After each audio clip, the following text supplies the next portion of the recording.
19 বার বিসমিল্লাহ বললে কি হয় জানলে আপনি অবাক হয়ে যাবেন। বিসমিল্লাহ মানে আল্লাহর নামে আমি শুরু করছি। পবিত্র কোরআনুল কারীমের ভিতরে সর্বপ্রথম কিন্তু আল্লাহ তাআলা বিসমিল্লাহির রহমানির রহিম দিয়ে শুরু করেছেন, ঠিক কি না? বিসমিল্লাহির রহমানির রহিমের ভিতরে অনেক ফজিলত রয়েছে। 19 বার পড়লে এর গুরুত্বপূর্ণ একটি ফজিলত রয়েছে। ওমর রাদিয়াল্লাহু তাআলা আনহুর যুগে রোম সম্রাট একবার ওমর রাদিয়াল্লাহু তাআলা আনহুর কাছে এসে হাজির হলেন। বললেন, ইয়া আমিরুল মুমিনিন খলিফাতুল মুসলিমিন, আমার মাথায় প্রচন্ড ব্যথা। ওমর রাদিয়াল্লাহু তাআলা আনহু এমন একটা টুপি সেই রোম সম্রাটকে দান করলেন।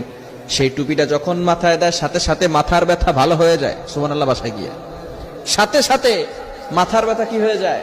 ভালো হয়ে যায়। আবার যখন সেই মাথার টুপিটা খুলে ফেলে আবার তার মাথা ব্যথা হালকা হালকা শুরু হয়। এবার সকলে অবাক হয়ে গেল সেই টুপির ভিতরে কি আছে।